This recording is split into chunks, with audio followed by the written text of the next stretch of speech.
Well, good evening, everyone. Afternoon, I should say.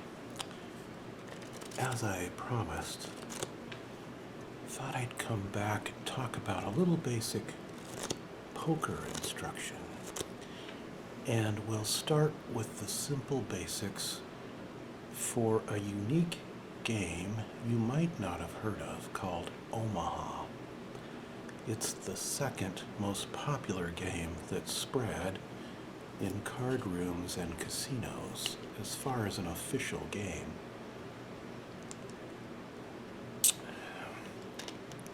We talked about it a little bit in the previous poker video, but I told you I was going to play a one-table tournament, and I did so. And I'm going to make a future video showing it to you because I recorded it, and I'll comment along the way. But I thought before I make that video, I should explain the game to you clearly so you'll know what's going on. This is a lot like Texas Hold'em. Omaha is pretty much the same thing, except instead of 2 cards in your hand, you get 4 cards in your hand, right? Ooh, look, I have 4 deuces. I don't think this deck was randomly shuffled.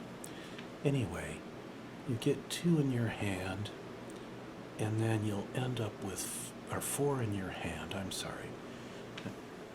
Look, I have a book here. See, that's the best hand in Omaha, basically. Ace, ace, deuce, 3. That's the best starting hand. And you'll end up with 5 cards on the board. You must use 3 cards from the board and 2 cards out of the 4 that are in your hand.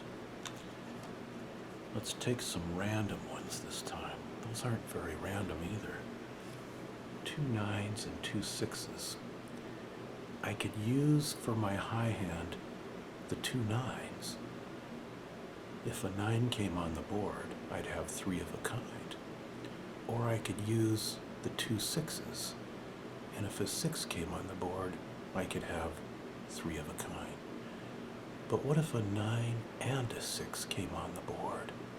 On the 5 up cards that will be turned up that are common to everyone, I could only use 3 cards from that board and 2 from my hand. I can't use the 9s and the 6s to make 2 different high hands. I gotta use one or the other, all right? And it's the same when you're trying to make a low hand. Omaha is normally played, it can be played high only.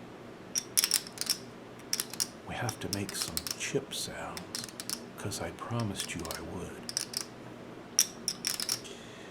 But I'll show you my little pretend poker table down here, which is really just a towel on a dining table, in a little bit,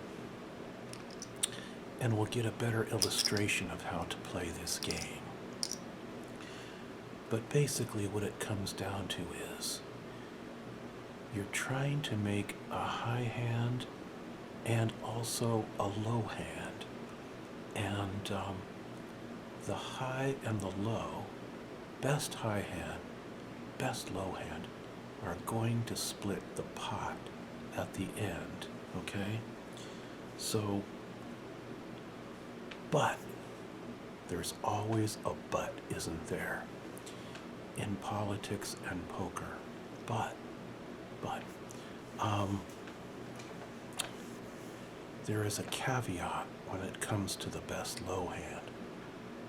You have to have 5 cards that don't match, that are lower than a 9. In other words, 8 or better low. Like the best low would be 1, 2, 3, 4, 5. Ace being a 1. Okay, that's the best possible low. It doesn't count against you because it's a straight or anything. It's just the lowest 5 win, the low hand. So, if one player has ace, 2, 3, 4, 5 for their low, and one player has ace, 2, 3, 4, 6, it is the 5 low that will win, okay? But you can't have a hand like ace, 2, 3, 4, 9 and use that as your low. It has to be 5 cards below 8, all right? 8 or better for low.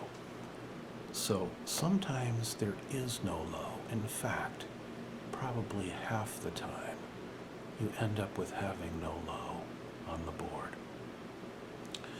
or no low wins. But a good deal of the time, perhaps the majority of the time, there's going to be a low possible, and there'll be a high possible. I'm checking the clock because when the clock gets to 3, it's going to start all kinds of racket and chiming and noise. And by the way, I turned off the AC for now so that I can roast and so that you won't have irritating background noise.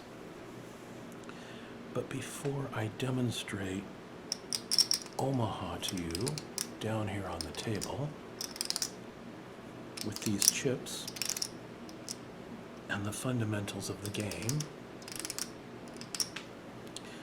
let's talk about a little bit about how to become a good Omaha player. Well, there are a couple things you should do. One, you should buy a strategy book like this one, Omaha High-Low, for low limit players. Low limit means 2-4 or 4-8 or 6-12, but it's not real low necessarily as far as dollars, because a 4-8 game can easily have pots that are worth a couple $100, $300-$400 even, if it's what's called a kill game. I'll get into that later, what that means. I told you I've had reasonably good success at being a profitable player. I didn't do that by just sitting down in games and playing, okay? I did it by practice, by getting books like this one. Look at all the notes in this book, okay? You can look on any page and it's going to be filled with notes and tips and underlines and things like that. Figuring out the concepts, okay? Right? Emphasizing certain things that need to be remembered for strategy and math and pot odds calculation and all those kinds of things. The clock plays some lovely tunes, but they don't fit into the ASMR genre, okay? So, now that it's done playing its song, we will resume our discussion of Omaha. Where were we? Oh, strategic concepts. So you would want to get a book to learn about the game. Next, you would want to probably play online poker for play money. You open an account at a site like PokerStars. That's the biggest site and the most games and the easiest to start off with. And there's pretty good players on there. problem with play money is people don't play their best, but they still play pretty well, some of them. And in live cash games, people don't play real well either. So if you play higher limits on Poker Stars in Omaha, say play money 500,000 buy-in or 100,000 buy-in, that will approximate a game, a real-life cash game, that might be what's called 4-8 or 3-6, a low-limit game. But by the way, even a low-limit game requires some pretty good bankroll if you're a good player to overcome the swings of bad luck. Even a profitable player should have at least $300 if they're going to sit down in a 4-8 game, and a bankroll of maybe $2,000 altogether to overcome the long-run streaks that can hit you with bad luck when you have best hand after best hand after best hand after best hand unluckily snapped off on the final card when you get counterfeited, which I'll explain later. For now, let's start with some of the basics. And those basics are, so go to Poker Stars and here's an illustration of how the game unfolds. These 4 cards represent your hand up here, okay? And these 5 cards represent the board. First 3 cards flop, and there's a betting record.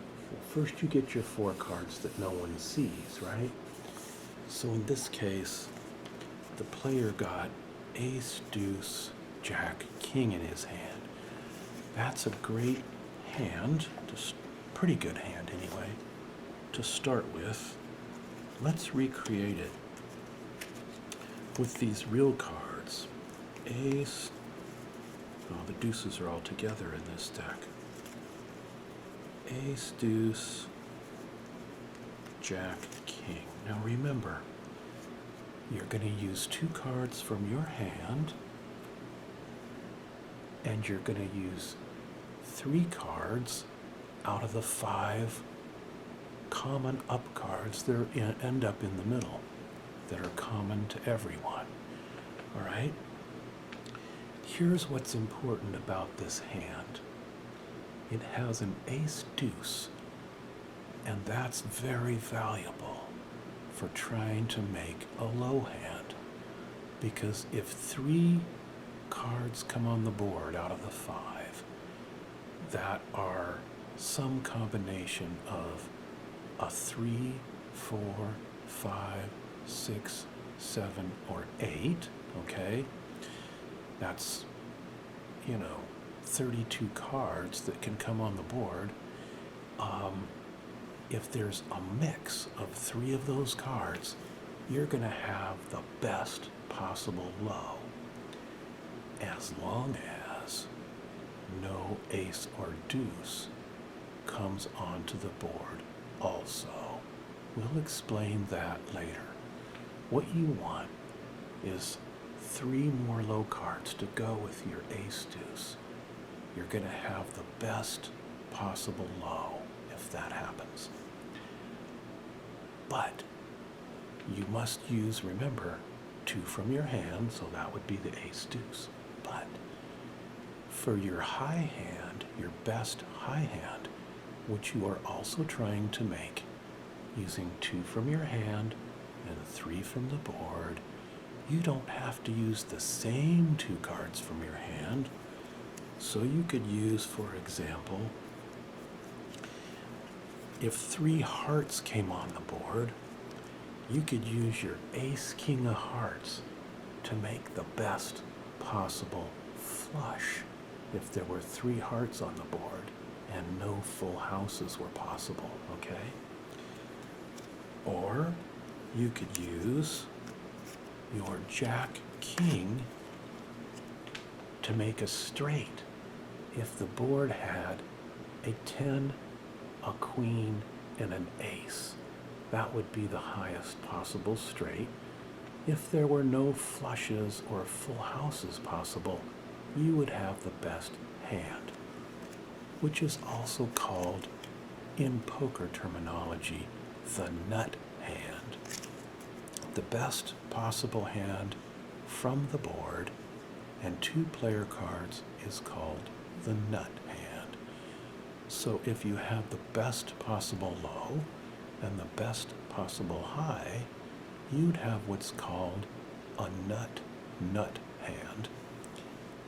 Some people might be called nut, but in this case, it's the card combination that's called the nut. Okay, so that said, a lot of people get confused with Omaha because there's 9 cards instead of 7. In regular Hold'em, there's 2 in your hand. There's 5 up on the board. And you can use 1 card from your hand or 2 from your hand or just play the 5 on the board or whatever. In Omaha, it's got to be 2 from your 4 card hand and 3 from the board. So they get confused, you know. Like for example, let's say the up cards in Omaha. Let's say the 4 up cards, the 5 up cards at the end, I should say.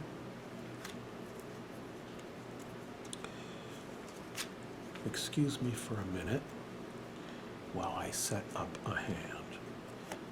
Let's say the 5 cards on the board that are common to everyone are deuce, deuce, deuce, deuce, king, right?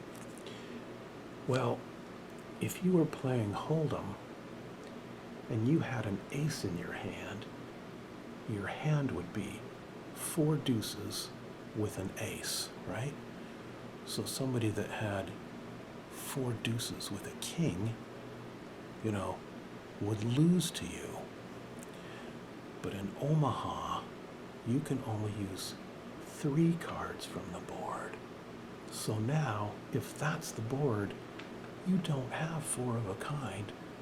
You can only use 3 of those deuces because you can only use 3 from the board.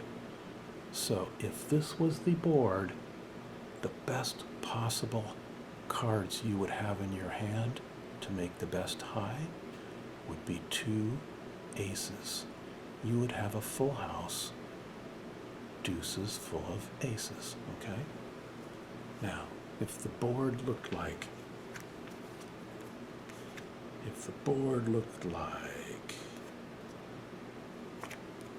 this, okay? 2 jacks, 2 deuces, and a king. In your hand, so there's the board, 2 deuces, 2 jacks, and a king, okay? And your hand had an ace, a jack, and 2 deuces, right? You could make 4 of a kind, because you would use 2 deuces from your hand and 2 from the board, okay? This is the board, this is your hand, okay? You could also make a full house, jacks full of deuces, because you could use 2 jacks from the board and 1 from your hand, and then a deuce from the board and a deuce from your hand. That's 3 from here and 2 from here, right? But why would you want to make jacks full of deuces if you can have 4 of a kind, okay? I hope that's not too confusing, but if it is, get yourself a basic book on Omaha, or get online on Poker Stars and start doing play money games, and you will quickly understand how the game works. Now, what are some basic strategy concepts? The first thing you should know is that the most valuable hands are hands that can make you a high and a low, so that you can get both sides of the pot. That's called a scoop. It's not like a news story that only you got. A scoop is when you get all of the chips, yes, and you get to scoop them down into your pile, which hopefully is very large. You want to stack towers of chips higher and higher until you can't see over them, okay? You have to look around them. That's the point of the game. All right. So maybe I'm exaggerating a tiny bit, but a scoop is very important. If you're coming in with hands that are only good to try to make a low or only good to try to make a high, you're often going to have to split the pot even when you win. In fact, it's quite easy to have the best low and still lose chips. Because, and here's why. Let's say there's 3 players in the pot, right? And you and another player have an ace deuce in your hand. And the board comes with a 3, 4, 5. Now you and another player each have an ace deuce. You have the best possible low. So you're going to get part of that pot, aren't you? From all the bets. But you're going to have to split that low with that other player who also has an ace deuce. Let's say the third player has a 6, 7 in his hand, and the board, remember, has 3, 4, 5. Now he has a straight 3, 4, 5, 6, 7, and his straight wins the high half of the pot. He's going to make money, but you and the other guy splitting low are going to lose chips because 3 of you are putting bets in and 2 of you are only going to get half of that back, all right? So even the winning hand can lose money. It's important to remember that. That's why you want a hand that can make you some kind of good high and good low, preferably the nut high and the nut low. So we don't come in with 4 cards that are crappy. Like, we don't play a hand that looks like this, ever, okay? That has no good high possibilities, and it has low possibilities, but they're very poor low possibilities, okay? Because invariably other players are going to have much better low starting cards if this is your hand. You throw that hand away when you get it. You don't play it. You have to be patient in Omaha. You only have a playable hand about maybe once per round in a 9-handed game on average. If it's a really loose game, maybe you can come in twice per round, or if you're running really good. So if you're an impatient person, you're better off sticking with Hold'em, okay, instead of Omaha.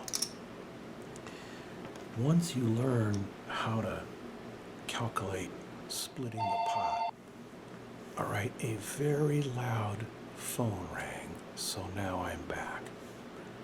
Let's take a look at a couple theoretical hands so that we can do our chip sounds and our card sounds instead of me just yakking, okay? So I hope this will work. I haven't tried it yet. All right, this kind of works. It's going to be a little crowded. and a little difficult to show you, but we'll do our best. You know what? Let's raise this up so you can see more. Let's raise this up so that you can see more of the table, all right? I'm actually using a real tripod today. So, there. Here's our theoretical players out here. And here's how the game will unfold. First, we're going to mix these good. Shuffle up the deck. By the way, there goes the AC. I'm going to have to turn it off again. You know, you'll have to bear with me. We're going to have to let it stay on because it's getting roasting hot in here. It's about 105 outside, so that's why. All right, so just for today, bear with me. Next time I'll record in the early morning or something. All right, so each player is going to get, here's the dealer. Now, the way the game works, let's say this is called 3-6, right? That means this player has to put in 3, the one just to the left of the dealer, and this player has to put in 6. Going to have to give these guys a lot more chips to play with, huh? We'll give them some big stacks, bigger stacks here. All right, this one, this one. Give them more chips so they don't run out too fast. Okay. This player and this player. When I play, I like to start with a few stacks because I don't want the other players to think I'm playing scared without enough money. Then they're gonna be more aggressive with you, trying to get you off your hand. So make sure you start with plenty of chips in front of you. Don't play scared. If you have to play scared, you don't belong in the game, all right? So, it starts with 4, 3, and 6 in a 3-6 game. Those are called the antes. This is called the dealer button. These aren't really antes, by the way. I misspoke. Just like certain political candidates, I misspoke. This is called the small blind, and this is called the big blind. These two are in the pot now, and that's what starts the betting, okay? So here's how this works. Pretend that no one can see the cards, all right? This player, I'm going to deal them face up, but pretend like no one sees them but you and me, all right? We'll deal out a hand for everybody, a sample hand, and show you how the game works.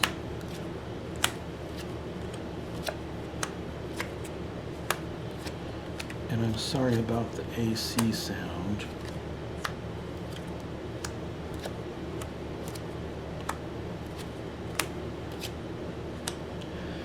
Okay, all of these hands are pretty crappy. They're not really playable. But let's pretend we have a couple of, most Omaha games have bad players in them.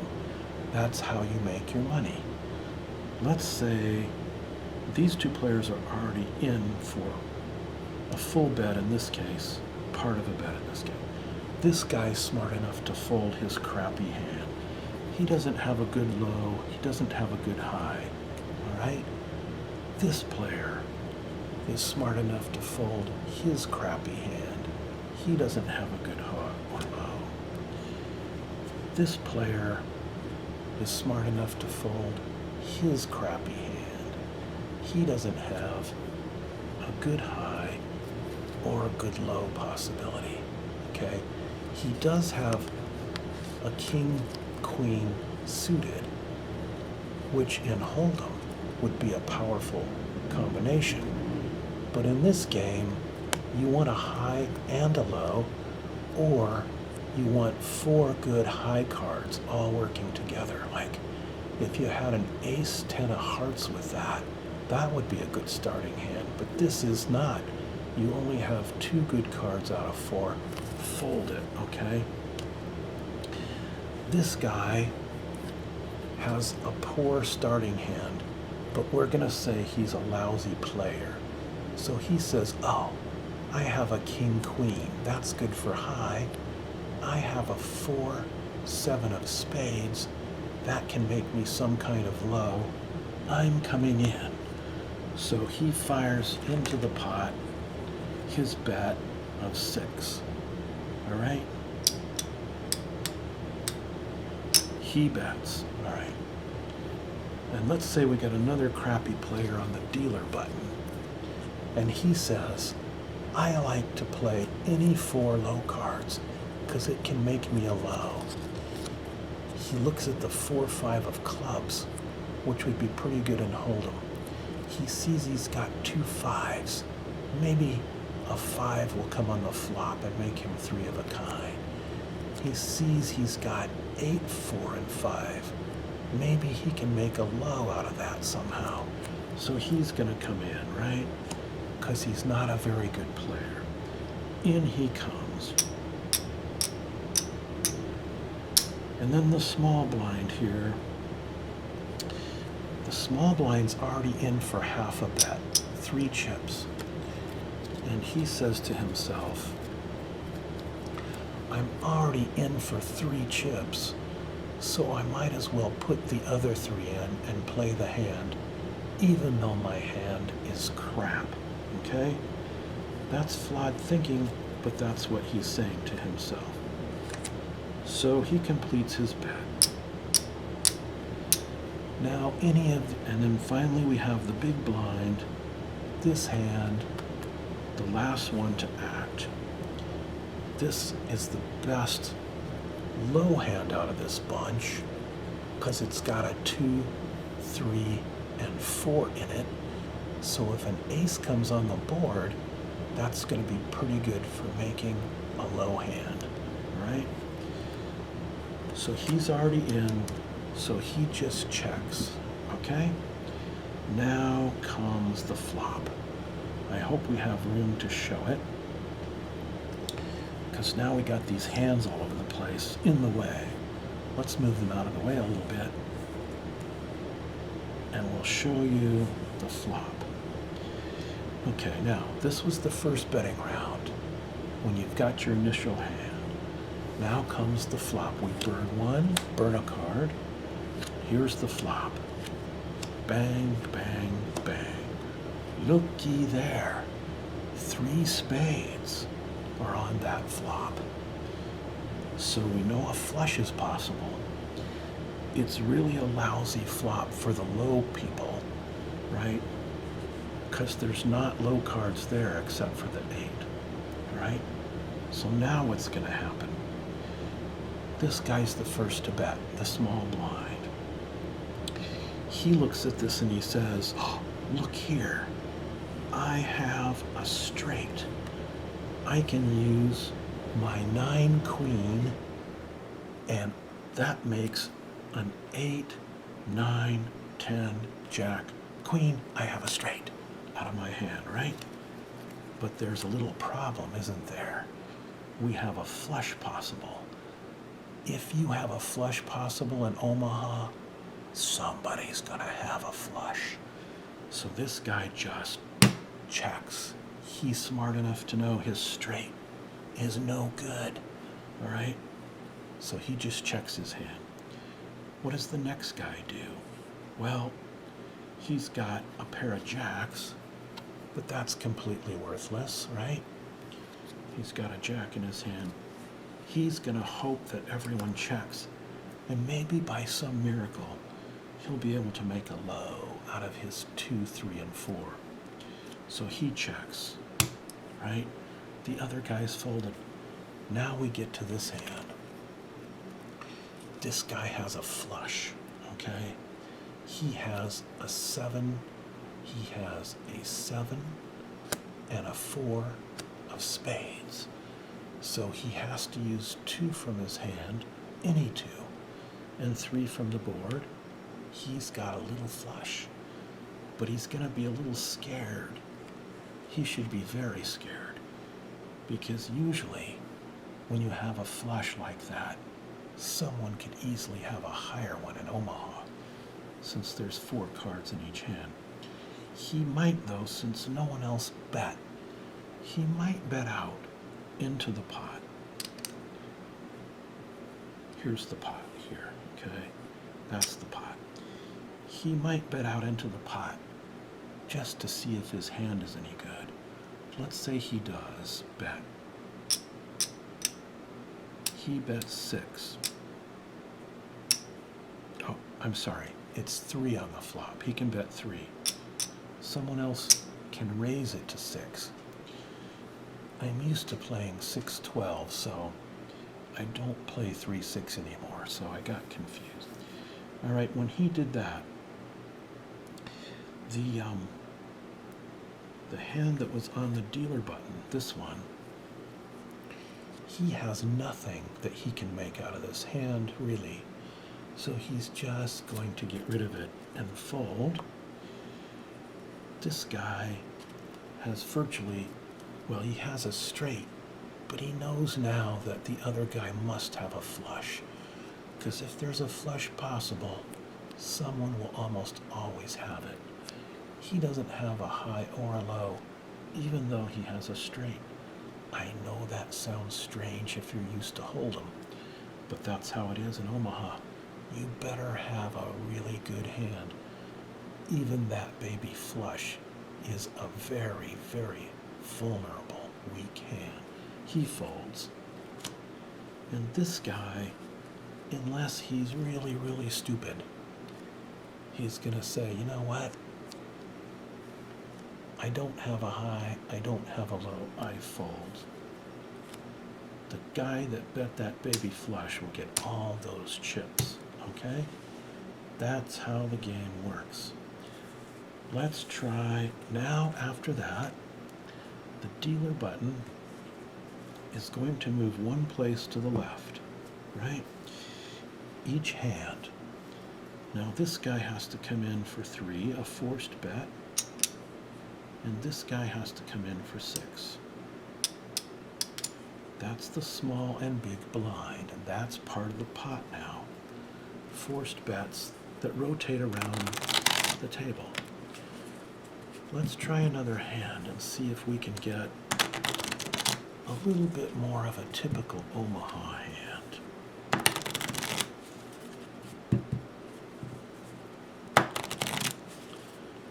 Okay. So, we'll deal face up again to try to make it as confusing as possible.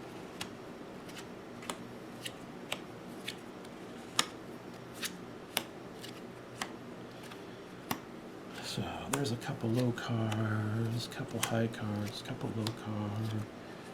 This guy's hoping for a deuce to go, an ace to go with that deuce, by the way. There's an ace. By the way, almost no, this is very good. Ace, deuce. And he's got a king to go with his ace. That's really good.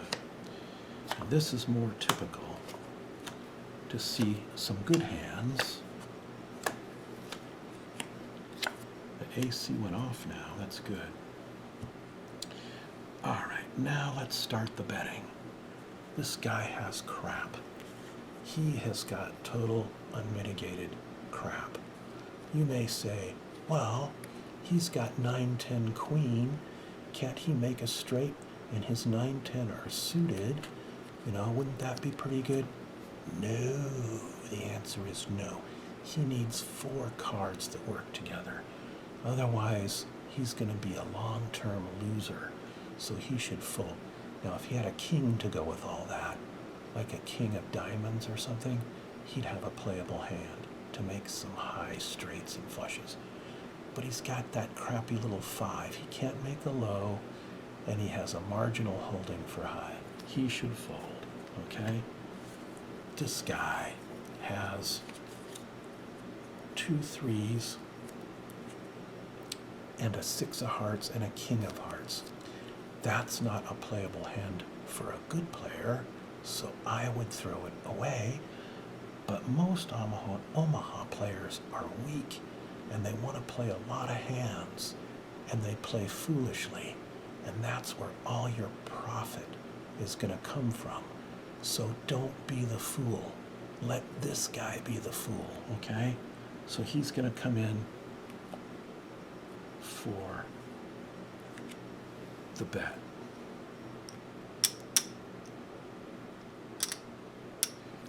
By the way, this game structure is 6-12. It's 6-12, not 3-6 like I told you before. I'm confusing myself because of the heat and because I don't play low limit 3-6 games, okay? This is called 6-12. What that means is, we'll show you what that means when we flop the full 5 cards on the board. It means your bet size is 6, all right? For the first 2 rounds of betting, and then 12 for the next 2 rounds of betting. All right, so this guy puts in his $6 there. Now let's look at the next hand. This guy's hand. Now this, ladies and gentlemen, is a real hand. That's what you want in Omaha. Ace deuce can make a really good low, and the ace and the king of clubs can make a really good high, and the queen could make a high also. Just remember, you got to use 2 cards from your hand for high and any 2 cards from your hand for low, okay? There goes the AC kicking on again, and you're going to get annoyed with me. So this guy is not only going to come in with this hand, he's going to raise to $12.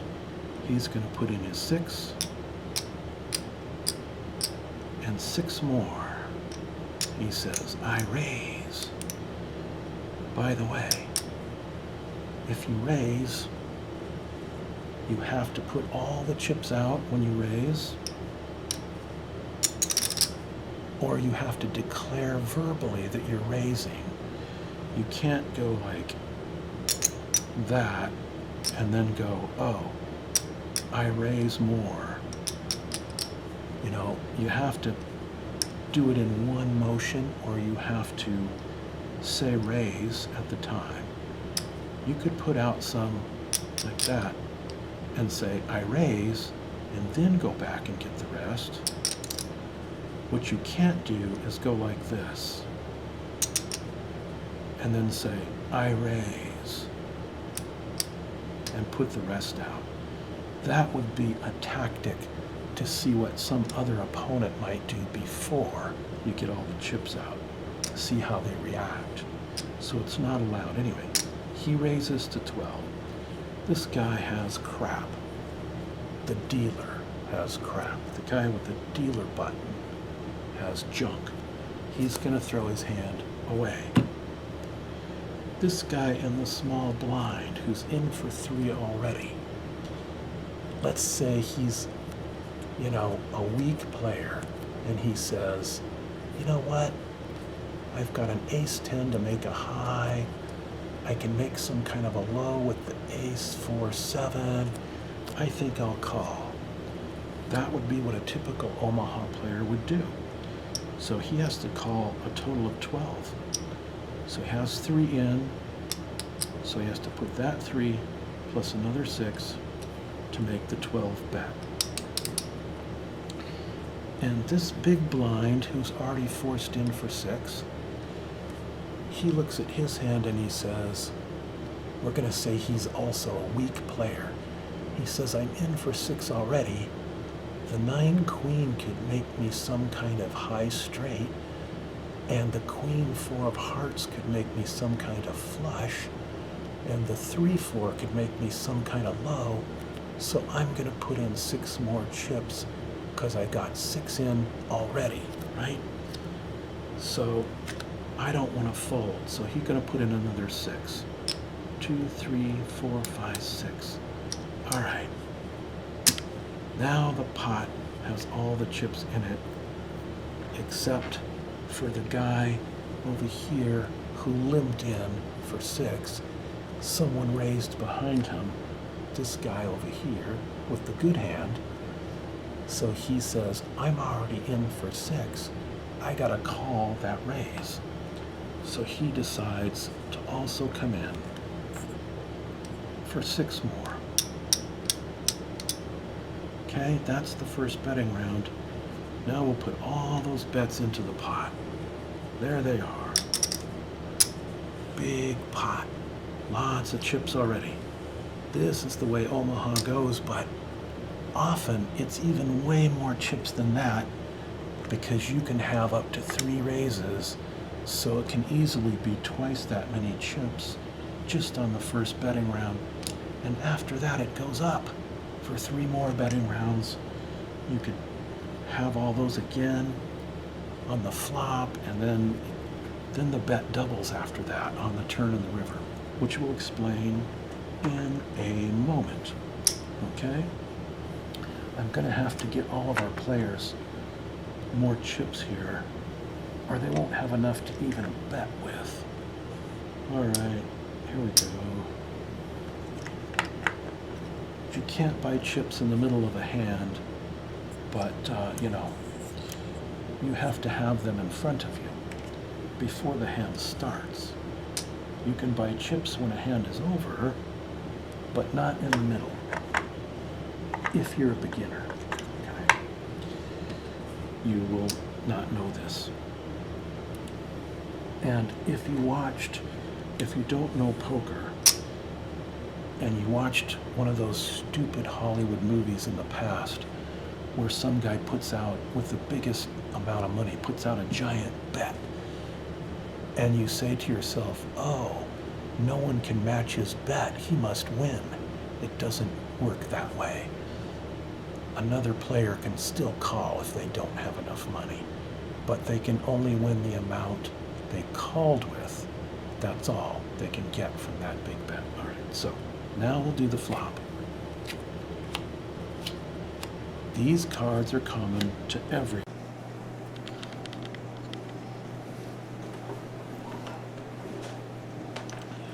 All right, everybody. Let's see if we can do a hand dealt out to give you an idea of how the game unfolds. We'll play this in a casino structure using a fixed limit 4-8 game. That means the first 2 rounds of betting are $4 per bet with up to 3 raises. And then the next 2 rounds of betting are $8 a bet with up to 3 raises. Did I say that the first time? I think I said 4 by accident. Anyway, that means you could be in for, even in a low limit game like this, you could theoretically be in for $96 in one hand if there was a bet and the maximum number of raises on each of the 4 betting rounds. So let's see how we're going to deal the cards face up, just for simplicity, so you can see how each hand unfolds. All right, so let's deal out. And normally, okay, there's going to be 8 or 9 players at the table, but for us, let's just do 5 so we can fit it all onto the screen, okay? We'll have 5 players. Oh, I see some good hands here.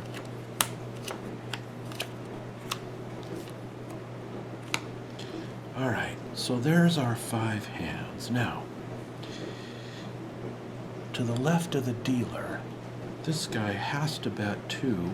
It's called a small blind. And the next guy has to bet 4. That's called the big blind. So in a 4-8 game, these forced bets come in. The next guy is the first player to act after those 2. Here's his hand. He has an incredibly excellent starting hand, okay? He's got ace, deuce, 3, 6, and notice his ace is suited because he could use an ace 3 or an ace 6 of hearts to potentially make a high hand, all right? He's gonna come in for a raise and make it $8 because he's got such a good hand, okay? There it is. Now this guy, he's got, sorry about the delay, I had to put the crying kitty out, and the other noise in the background is the dishwasher. I turned off the AC, but there is here essentially an endless litany of loud noises that are not ASMR. This is take number, I think, 7, trying to make this video, so when I'm in my own place, it'll be a lot easier. But anyway, so the first player to act, which is the 3rd player left of the button of the dealer, he's got a great hand, so he came in for a raise, right? The next guy has a pretty good hand there. He's got an ace deuce to make a low, but he's also got an ace king there, see? Ace king suited that could make a pretty good high. Ace king of diamonds.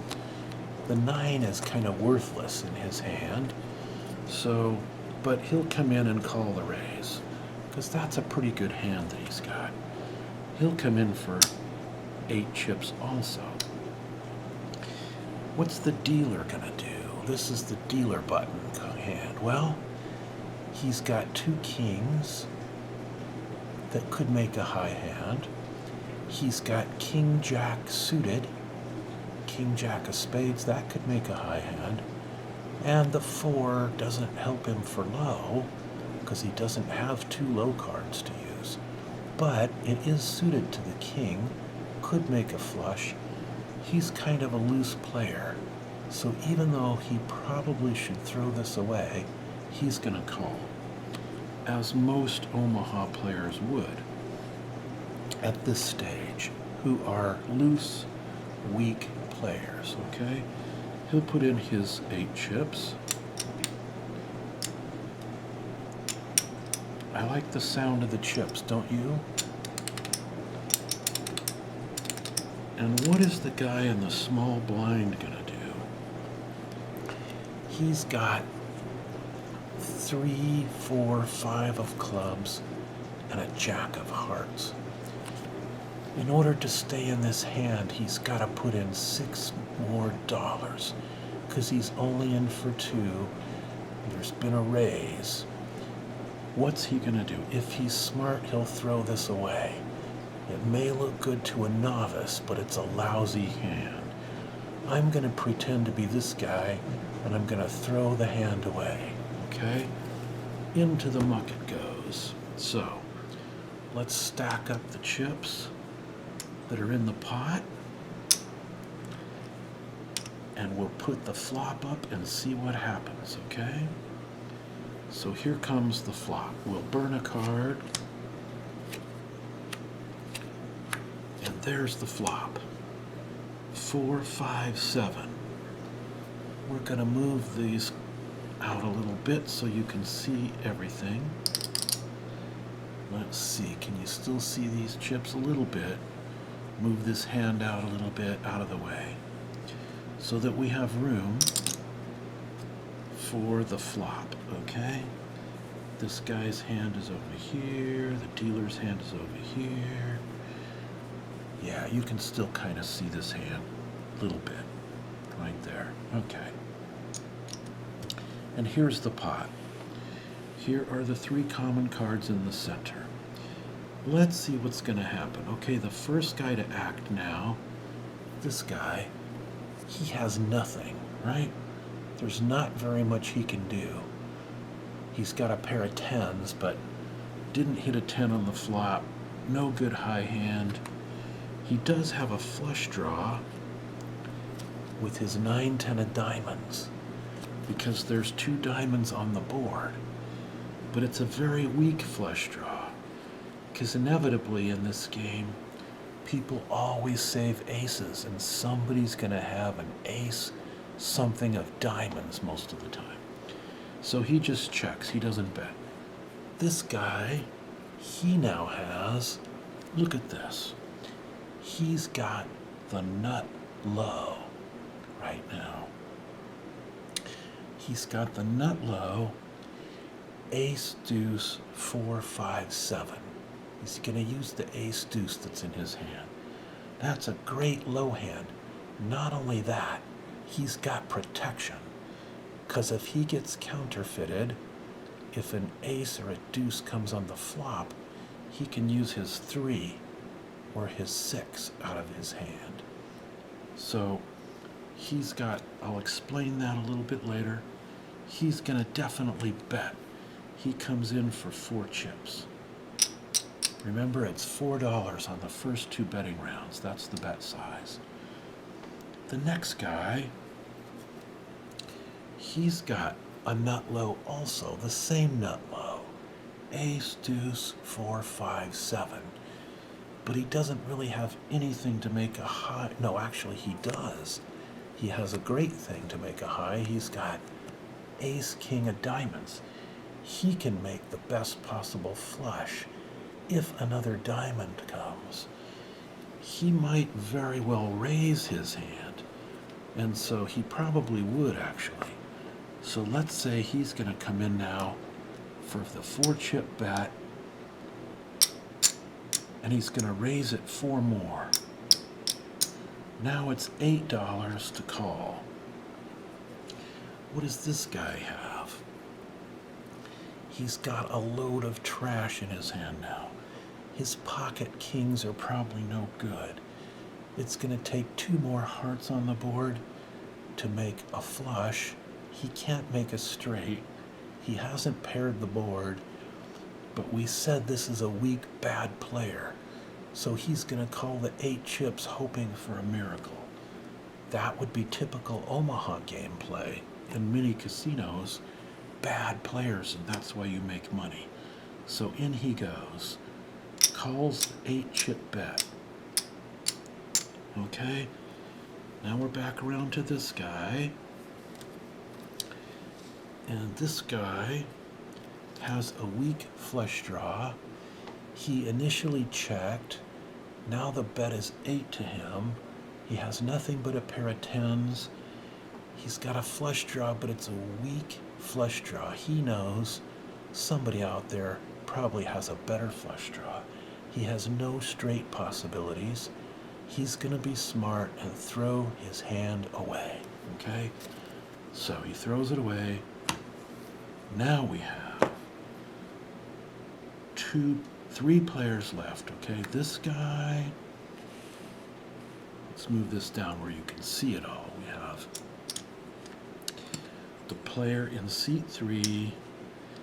This one, we have the player in seat 4, this guy, and we have this player over here, okay? The weak player on the dealer button. All right, let's look at the next card on the flop. Now the betting increment's gonna go to $8 a bet. Comes up a 10. Now the guy that threw the 10s away is pissed because he would have made 3 10s. But that's how it goes sometimes. Okay. This guy still has the best possible low, and by the way, he also has a straight. 3, 4, 5, 6, 7. See there? Like I told you, Nothing but loud noises all day and night here. That was the refrigerator compressor. Sorry about that. You'll just have to bear with me when I'm at this residence, because it's not ever quiet here. Okay, so I'm not going to shoot this a 9th and a 10th time, so bear with me. Anyway, he's got a straight and a low. He's going to fire out a, which player was this? This guy over here. No, it's this player right here. He's going to fire out an 8-chip bet. 1, 2, 3, 4, 5, 6, 7, 8. Okay? As he should. This player still has the nut low for half the pot. He's got ace, deuce, 4, 5, 7. He still has half of the pot, he thinks, anyway. He doesn't realize another player has the same best possible low, so he calls. This is actually a losing bet, because he's going to have to split half the pot, at least. At the very best, he's going to get, right now, a quarter of the pot. He calls 1, 2, 3, 4, 5, 6, 7, 8. Now, if he splits the low with this guy over here at the end, and there's only 3 players, someone else is going to get the high, half the pot for the high. That means that he's only going to get 2 chips back, for the 8 he's putting in. Not a very good deal, huh? So, he doesn't realize he's making a losing call. That's why you don't want to raise with an ace-deuce low, if there's only 3 players. All right, so what's this guy got now? The 10 didn't help him. He didn't hit a king for 3 of a kind. He didn't hit a heart to make a flush possible. There's no way even this weak player can now call this board. He'll get smart and throw his cards away, okay? So now we're down to 2 players. This guy and this really strong hand over here that has a straight and a low. Final card coming now. Last card, okay? Ooh, that's going to be devastating to one of these players. Do you know why it will be devastating to one of these players? Let's find out why and see if you know why. This guy who's got now his low is not the same as it was before. It is the same, but he's not using the same cards to make his low. He's got to use 3 from the board, right? Well, his low actually got better than it was before, because instead of using his ace, he can now use his 2-3 for low. See there? So he can use the ace 4-5 from the board and use his 2-3 for low. So he now has the best possible low you can make. A wheel, it's called. Ace, deuce, 3, 4, 5. Ace, deuce, 3, 4, 5. All right. He also still has a straight to the 7 by using the 3 and the 6. He's got 3. See, he's got 3, 4, 5, 6, 7. He can use a different 2 cards for high if he likes. He's going to fire in a bet eagerly for 8 chips. He's got the best possible high and the best possible low. 4, 5, 6, 7, 8. 8 chips. This player, who had the best possible low on the 4th card when the 4th card came, he had ace, deuce, 4, 5, 7, just like the other guy. But this ace up here counterfeits him, because that means another player might have 2-3 and make a better low. So now his low's not so good.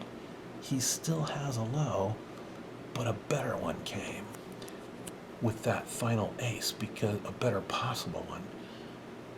Now he can get a low. His best low is ace deuce 4 5 7. Okay? He has no high hand to speak of at all, does he? Okay, pair of aces with a king is the best he can do for that. Pair of aces with a king is the best high he can make. He can't throw his hand away because he's in love with his ace deuce. And so he calls the 8-chip bet. 1, 2, 3, 4, 5, 6, 7, 8. Hoping that somehow by a miracle his low hand will hold up. His ace deuce 4, 5, 7, okay? But it's not gonna hold up, because this guy now has over here ace deuce 3, 4, 5 for a low. So the dealer calls the showdown. They turn their cards face up, and it turns out this guy has the entire pot, which is called a scoop. He scooped the pot, got the high and the low. He gets all these massive stacks of chips. Now, if it was split, let's take the camera off the tripod and take a look at how big this pot is, so that you can get a feel for how this game typically unfolds. We'll take it off the tripod. See these stacks of chips? You could theoretically, in a low-limit game, have much larger pots than this with a lot of players. It could be massive stacks out here if there were more raises and more players. You could have a $500 pot out here, and sometimes there is. Okay? There goes the AC coming on. Alright, that gives you an idea. So when we go play, you'll have some clue as to how, when we play the one-table tourney, you'll have some clue as to how this works. Alright, so now you have the general idea of gameplay. Next time we'll come back and show you a one-table tournament and how we played it out, you and I'll explain what I'm doing along the way. I won't do a spoiler by telling you the final outcome, but I think maybe we'll have some success at that tournament. Okay. And then, perhaps in the future, we'll come back for a more in-depth look at Omaha strategy concepts. For example, there's only a handful of hands you should play that don't have an ace.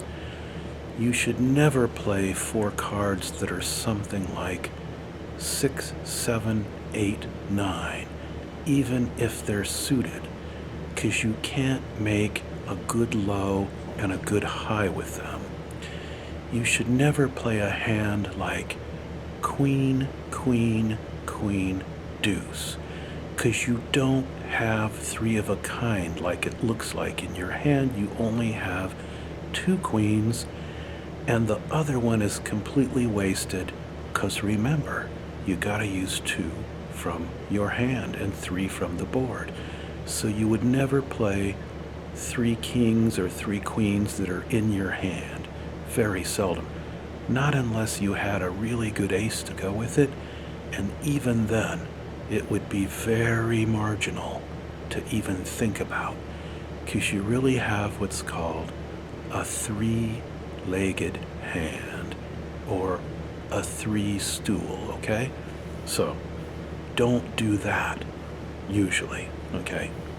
Of course, there's exceptions, like when you happen to be feeling stupid, or maybe you just want to throw some money away so you don't have to take it home and waste it on something else or whatever. But, other than that, or you're in a really crazy loose game and you think you have that as the strongest hand from everyone else. All right. We'll come back next time with the one table tournament. Until then, remember my advice. Don't ASMR and drive. Just don't. Okay, bye everybody.